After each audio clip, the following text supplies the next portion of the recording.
بسم اللہ الرحمن الرحیم الصلاۃ والسلام علیک یا رسول اللہ، الصلاۃ والسلام علیک یا نبی اللہ، الصلاۃ والسلام علیک یا حبیب اللہ وعلی آلک واصحابک یا نور اللہ صلی اللہ علیہ وسلم۔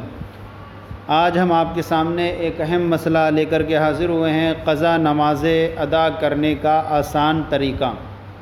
اس کو آپ کے پیش کیا جائے گا کہ کیسے نمازیں ہمارے اوپر جو ہو جاتی ہیں اور جو ہم سے چھوٹ جاتی ہیں جان کر یا بھول کر کے، اس نمازوں کو کس طرح سے آسان طریقے سے ادا کر سکتے ہیں۔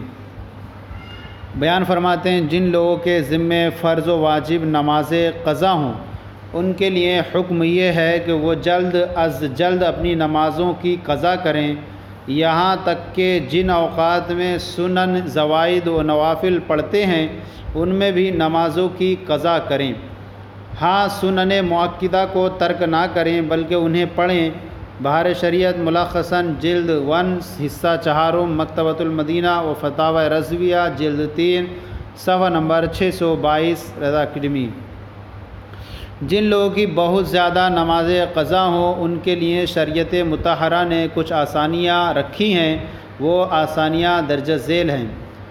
نیت: جس نماز کی قضا پڑھنی ہو اس کا نام لے کر یوں نیت کرے، نیت کی میں نے 2 رکعت نماز فجر کی قضا کی جو میری سب سے پہلے قضا ہوئی، واسطے اللہ تعالیٰ کے منہ میرا کعبہ شریف کی طرف اللہ اکبر، اور ہر بار یہی کہے کہ جو میری سب سے پہلی قضا ہوئی، کیونکہ جتنی پڑھتا جائے گا وہ ادا ہوتی جائیں گی، اور باقی میں جو سب سے پہلی قضا ہے یہ اسی کی نیت ہوگی۔ رکوع اور سجدے کی تسبیحات 3 کے بجائے 1 بار کہہ سکتا ہے، مگر اتنا یاد رہے کہ جب رکوع میں پورا پہنچ جائے اس وقت سبحانہ کا سین شروع کرے، اور جب عظیم کا میم ختم کرے اس وقت رکوع سے سر اٹھائے، اسی طرح سجدوں میں بھی کرے۔ فرض کی تیسری اور چوتھی رکعت میں الحمدو پڑھنے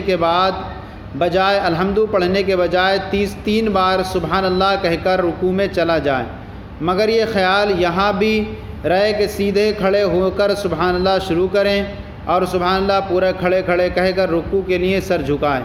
یہ تخفیف صرف فرضوں کی تیسری اور چوتھی رکعت میں ہے۔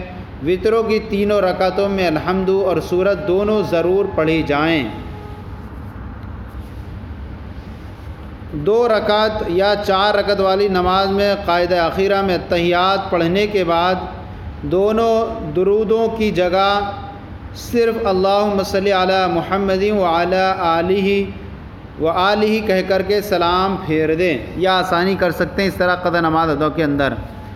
وطروں کی یہاں ایک آسانی ہے، وطروں کی تیسری رکعت میں دعائے قنوت کی جگہ اللہ اکبر کہہ کر صرف 1 یا 3 بار رب اغفر لی کہہ لیں۔ نوٹ: قضا صرف فرضوں اور واجبات کی ہوتی ہے، سنن و نوافل کی نہیں۔ عامہ کتب فتاوی رضویہ شریف، محمد الریز رضا مصباحی، بریلی شریف، موبائل نمبر 8057889427۔ یہ ہمارا آج کا سلسلہ یہ مکمل ہوا، قضا نمازیں ادا کرنے کا طریقہ۔ آپ کو یہ ہمارا سلسلہ کیسا لگا ضرور کامنٹ باکس میں لکھ کر سوال کریں، اور کوئی کمی ہو تو اصلاح فرمائیں۔ ہمارے چینل کو بھی سبسکرائب کریں، دوسروں کو شیئر کریں تاکہ دوسرے بھی آپ کے ساتھ ثواب میں شریک ہو جائیں۔ جزاکم اللہ خیرا۔